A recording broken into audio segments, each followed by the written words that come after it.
So do you guys like the Batman? Did you like the Riddler? Well, if you didn't know already, we have a literal canon prequel comic written by none other than Paul Dano himself, diving into what exactly crafted Edward Nashton to become the murderous villain that we saw in the events of the Batman movie. So we've covered issue 1 and 2 here. I'm a couple of days late to this. Honestly, I just kind of totally forgot because these are bi-monthly issues, so I'm a couple of days late. I do apologize about that.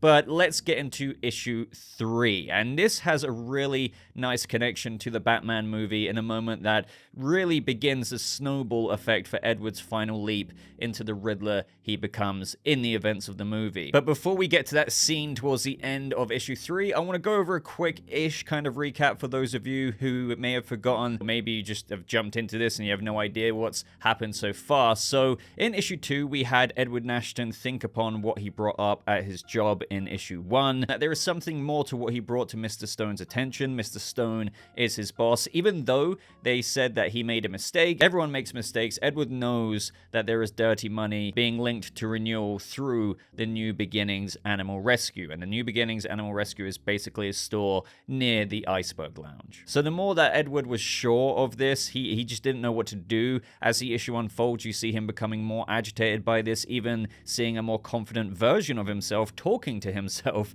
talking about rats belonging in cages, or better yet dead. So Stevan Subic and Paul Dano really show just this agitation affecting Edward Nashton's mind. Just you really get a good peek into the Riddler's psyche through such fantastic artwork. So Riddler then, or should I say Edward at this point, decides to follow Mr. June to see if he was hiding anything of whom is detailed in the recordings under New Beginnings Animal Rescue. Now meanwhile, Edward's boss, Mr. Stone, decides to summon him to his office, says that he was right to flag the file, but they'll take care of it from here on out, and he tries to distract him with a full-blown review of the Wayne Enterprises accounts. And there's kind of a cool little funny link to that in issue 3 as well. Now Edward knows that he's found something he shouldn't have found, and if he can't go to his superiors, he can't go to the police, who does he turn to for help? It's now time for him to assert his own solution, all while taking inspiration from the vigilante out there, the Batman. The Riddler Year 1, this whole prequel comic, does a really good job at showing Edward's fascination and inspiration behind,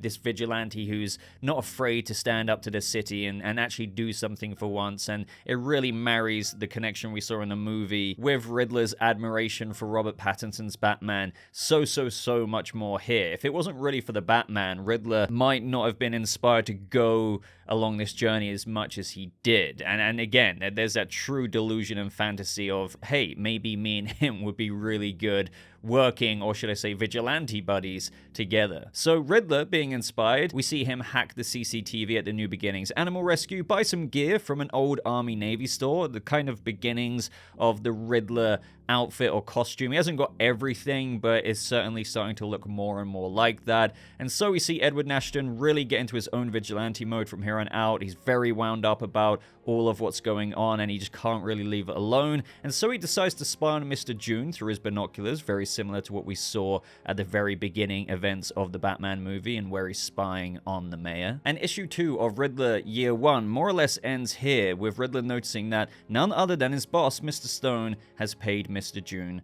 a visit. And he informs Mr. June that an employee of his, the Riddler, brought to his attention Mr. June's work in the New Beginnings Animal Rescue file. Now, Mr. June says that he changes the numbers every week, just like Mr. Stone showed him to. But Mr. Stone says that when he looked beyond the official books, he saw that someone was skimming money off the top. So all in all, even though Mr. Stone is in on all of this corruption and dirty money, he thinks that with what Edward brought to him, Mr. June is the one responsible for taking and skimming some money off the top. And if someone is taking money from him, that means someone is taking money from Falcone. And so he gets his men to take Mr. June around the back of New Beginnings Animal Rescue, and they essentially put some chains around him and tighten them to the point of where his head pops off. Now, in between all of this happening, we have Riddler quickly race back from seeing all of this go down in his binoculars, go to his laptop and hit record on the CCTV. And it's quite sad because we learn that Mr. June, who was, working in New Beginnings Animal Rescue, all while he was complicit, you learn in issue 3, as we're about to get to, that Falcone has got a lot of people who feel forced to help this dirty money, corruption all going going to renewal just to even have the right to work, to live. You know, Falcone basically has a hold over so many people who wouldn't have necessarily turned to this work in the first place. Now, when Mr. June was dying and the man who took him there to do the deed, turns out that Mr. Higgins, the man who killed Mr. June on behalf of Mr. Stone, admits to him right before he dies that he needed to make bail, so he took some money off the top. So he is the one who's actually been doing it, and he's got away with it. And the last page of the comic is Mr. Higgins, the one who actually did all of this, going to the train station where Mr. June's daughter, Anna, is, waiting to leave Gotham with 2 tickets from Gotham to Metropolis. And so it seems like her and her father were wanting to get out of this mess anyway and using their own money. And she's never gonna see her father again. So, issue 3 of the Riddler Year 1 prequel comic picks up with Edward monologuing to himself, saying he can barely breathe, saying he's risking his life, he's feeling really sketched out with what he's doing and how far he's already got into this. And we see a figure walk into the GCPD and drop off an envelope. And the cop behind the desk says, you can't just leave this here, but this guy, this random figure, insists that he's just the delivery guy hired to drop it off here. Now, in the very first page of issue 3, we see this envelope and it's addressed to the police commissioner of the GCPD. It's urgent and evidence, and there's a USB taped on there with a question mark left behind. Now, typically, nothing really happens with this evidence. It's literally given to the GCPD, but since it's given and addressed to none other than Pete Savage, and where he's one of the people, one of the pillars of Gotham who is corrupt, that envelope disappears. Nothing really comes of it. And once again, as you can imagine, with Riddler trying to do the right thing before murdering people, as we know he goes on to do, he's very wound up by this. And obviously on that USB would be a recording of Mr. June's death. Now, meanwhile, Edward is at work stressing over all of this, and Mr. Stone says that he was expecting that maybe he would have found something in the Wayne account by now. Again, Riddler, whilst having this conversation with Mr. Stone, is kind of freaking out, saying he knows that you know, or, I know what you did. And obviously there's this facade because Riddler literally saw him in the binoculars the night before visit Mr. June, and him literally ordering Mr. June's death. But I do like this moment because Edward says to Mr. Stone, what is it anyway that you thought I would have found? And Mr. Stone, his boss, says, nothing in particular. I just have a client who is skeptical of Wayne Enterprises. So if you find anything that's worth looking into, let me know. And I'm guessing that that client obviously is Falcone, and I suppose if there's any excuse to dunk on Wayne Enterprises, maybe he would take it. As all of this is happening as well, we have more scribbles from the Riddler on some paper of him saying, I know now what I must become. Nothing yet. The more dangerous this becomes, the more I'm drawn to it. I feel alive. So you see, even though the Riddler's psyche and just mentality throughout this comic, to the point of even hallucinating a more confident version of himself and actually talking to himself, he's really cracking up. But the more unhinged he gets here, and the more he gets close to genuine crime and corruption behind the scenes of Gotham, the more he is feeling alive as well. It's like this kind of recipe for disaster in how he is kind of doing the right thing in a way, even though it's very dangerous in trying to expose his corruption. It's also feeding the character he will become. And then that is a very, not so Batman approach, but a murderous serial killer who seems to want to do anything by any means necessary to, expose the cesspool, as we've been over a few times. And as Riddler said in the movie, that is Gotham City. So after this, we do have Riddler kind of scoping out the New Beginnings animal rescue store in the alleyway, just being like, okay, so why aren't the police coming? Where are they? I literally gave evidence to the GCPD. There's a USB on there showing the murder of Mr. June, but nothing's happening. And that's probably because of what we mentioned, Pete Savage just disappearing, all of that. And again, what I like about this comic is that even though we didn't really have time to get into all of this backstory in the movie, Pete Savage, there wasn't so much leaned into with his corruption other than that photograph of him taking money or whatever, and Batman and Jim looking over that photo. Is you actually see more things just like this of what Pete Savage has been doing. Pete Savage, of whom has been working with Jim for a long, long time at the GCPD, to the point of where Jim in the movie almost couldn't really believe that Pete would be bought off like this. But here we're seeing that he can see a whole murder of an innocent man and just disappear that evidence. So again, even though this isn't required reading, it is most certainly fleshing out that world just a little bit more for us hardcore Batman fans. So Riddler, after this, decides to look at the CCTV of the New Beginnings Animal Rescue, and it's pretty sad because now they've got a hold on Mr. June's daughter, Anna, and she is working there in her father's place. Once again, and this is something I'll just rave about, but after all, it is a comic, so a lot of it is the beauty and creativity of the panels, the artwork that's just put into it. So this whole time we see Riddler's just getting so pent up and starts cracking, and the fantastic artwork of Stevan Subic can really be seen in how Edward is barely holding this together, just wanting something more to come of this, since he's, come this far. He's literally given a USB drive to the police. Like, what more can I do? This is getting bigger and bigger and bigger. Which is when he's visited by that silhouette, of which we theorized in issue 2 when the silhouette first appeared, that it is, the kind of inner figure of the Riddler. And it's reminiscent of, if you watched Fox's Gotham, we had Corey Michael Smith's Riddler actually speaking to himself. And quite often early on as well, when the actual Riddler was a bit less confident in Gotham, you would see this other Riddler being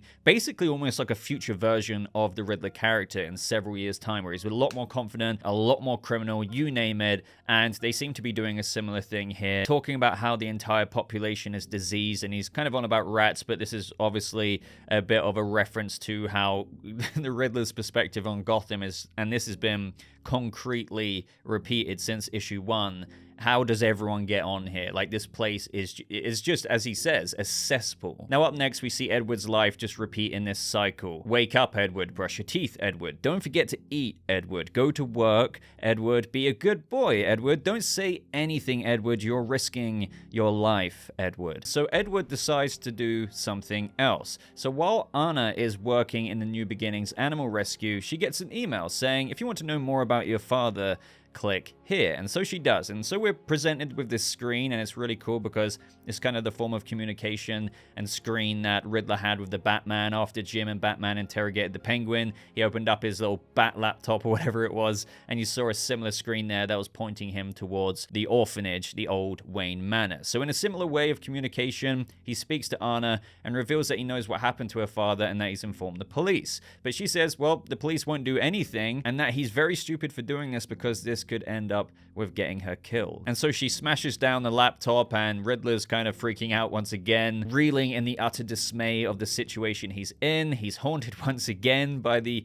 younger orphan version of himself, and then he realizes if no one is coming, what is he going to do about this? So then he looks at what he's inspired by most, a little scribble drawing of the Batman, and the Batman with a speech bubble says, follow the numbers, and he thanks the Batman for encouraging him to persist. So this is when we see the Riddler break into Waterfront Industries, of whom his work represents 2, and it's all tied to the dirty money and numbers. And as he wanders around some more, he hears something and gasps, and it's none other than the Batman on the other side of the window. And he rushes towards the window and he puts his hand up against it, and then it turns out that Batman wasn't there at all. And he asks, where are you? And what I really like about this is that it, again, similar to what I said about the Commissioner Pete Savage stuff, it shows Riddler's and what we see in the movie, and I think the movie gets it across very well, but seeing it here again, his admiration for this vigilante, hoping that maybe he'd be on the case too, it's just a nice dance and foreshadowing, if you will, to how much he thought he and Batman were working together during the events of the movie. And just laying this all in the prequel comic here just really displays how much of a boyish dream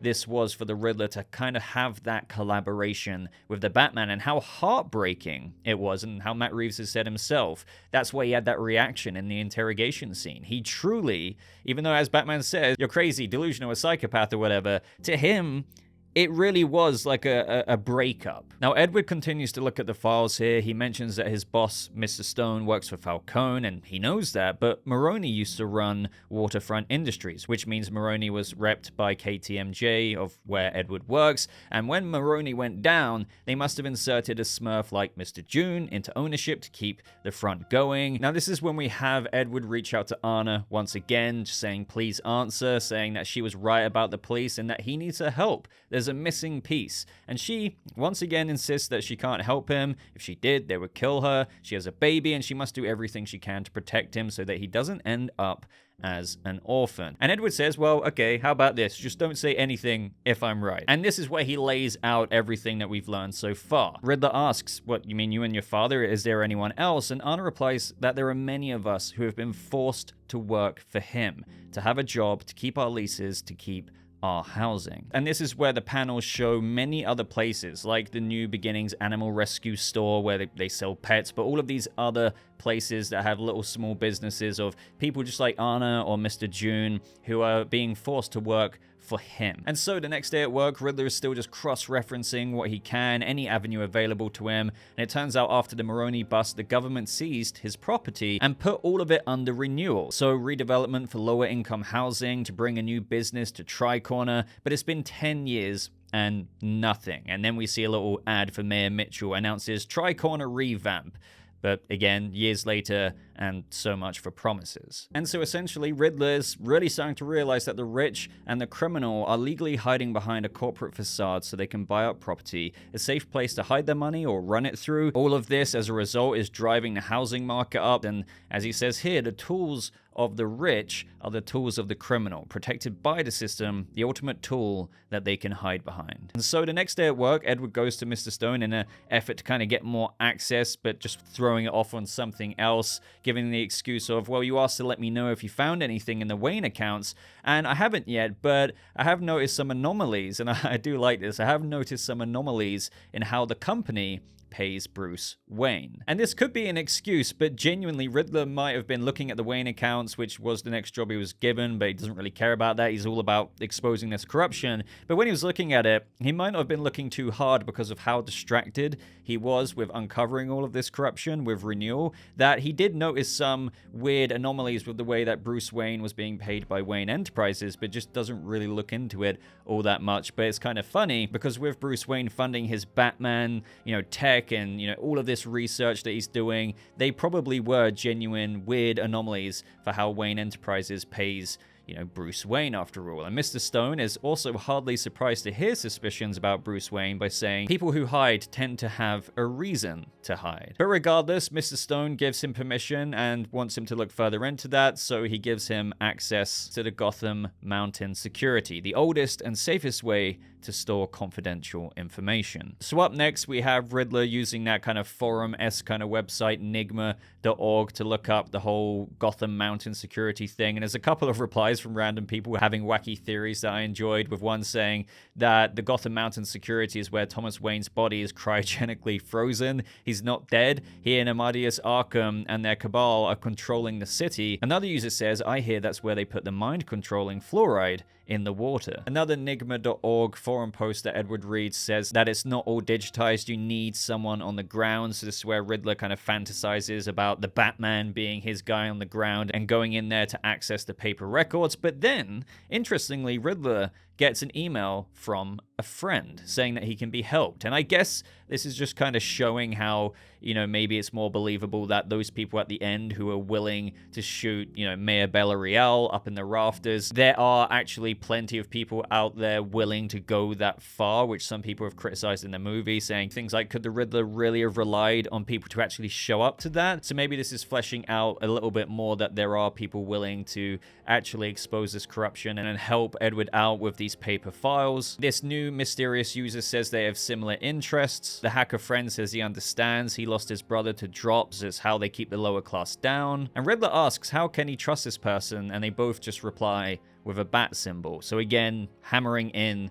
the vigilante Batman inspiration to people like this. And again, it's kind of a play on how Batman sometimes does bring out the crazies. So Riddler finds out all the routines of the security guards, the graveyard shift, when they go for a smoke break, and he goes to Gotham Mountain security, makes it to the whole KTMJ floor full of files. And he went through every year, night after night, he went back each night to a different room, wrecking his brain over it all in the following pages in the issue. And we get some fantastic artwork of Riddler losing himself to the investigation, beginning to wonder if Batman is guiding him. And he wonders to himself, like, all of those fronts are paying into renewal, but why? And this is where the journey really, and I know I've said this a few times, but this is where it really likely begins for Edward's journey into the actual Riddler we see in the movie, because he realizes KTMJ represents renewal as well. So how could he have not seen it before? Gotham's oldest and biggest accounting firm does the city's taxes. So he puts it all together. They are using renewal to clean their money and make payments through political funds, through charities to pay people off. And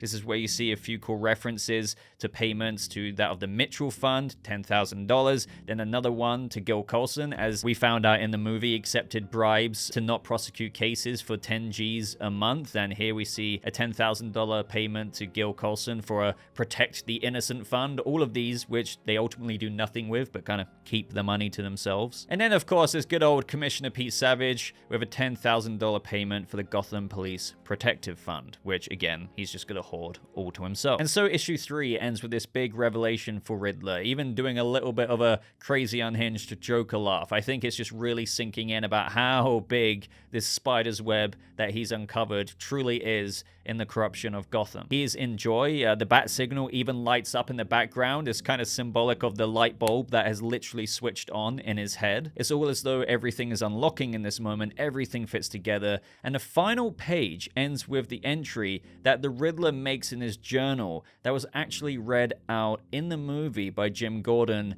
when they're in the Riddler's apartment. So at this point in the issue, this is when the message was actually written. And the message, if you remember, goes, Friday, July 16th. My life has been a cruel riddle I could not solve, suffocating my mind. No escape, but then today I saw it. A single word on this ledger, sitting on the desk beside me. Renewal. The empty promise they sold to me as a child in that orphanage. One look inside and I finally understood. My whole life has been preparing me for this moment when I would learn the truth, where I could finally strike back and expose their lies. If you want people to understand, really understand, you can't just give them the answers. You have to confront them, torture them with the horrifying question, just like they tortured me. I know now what I must become. Which again, I thought was a nice tie to the movie, and obviously it was written for the movie first, but since Paul Dano was kind of backtracking and making a comic book here, so like, how did all of this happen? And he even said himself, he kind of made a backstory anyway.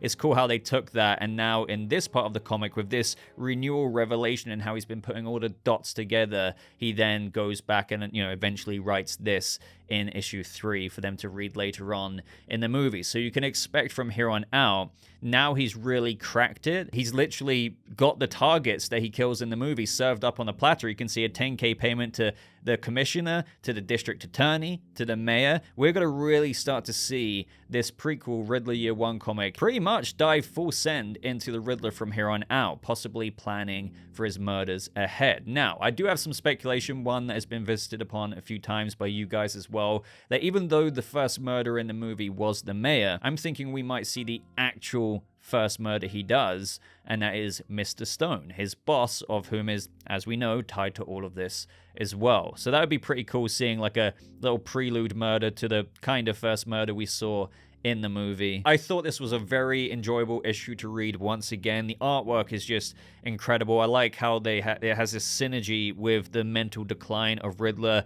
The kind of more he goes on this journey, the more of the decline it is, but the more empowerment he feels. As he said, he feels alive. And what I'm most looking forward to now, and I do expect in the final few issues, is that we're going to see the true like prelude to that first scene in the movie when the mayor gets murdered. We're going to see him kick it up, not just 1 gear, but 2, 3 gears, and really start to, okay, now I've got this all laid out on the table. What am I going to do about this? What would you do, Batman? Even though it's not really what Batman would do. So we're going to see him actually maybe orchestrate a murder. Maybe that's Mr. Stone. And eventually maybe the comic will end. I can imagine it ending with him looking through the binoculars of the mayor's office, being the very first murder in the Batman movie. That would be a nice place to kind of end the prequel comic up until the point of the very beginning of the Batman. So if you've read this, let me know your thoughts. Let me know your thoughts on just the issue in general, any ideas you have for what we might see in issue 4. Do you think Mr. Stone is going to technically be the first murder? Just let me know everything. And if you like this video, especially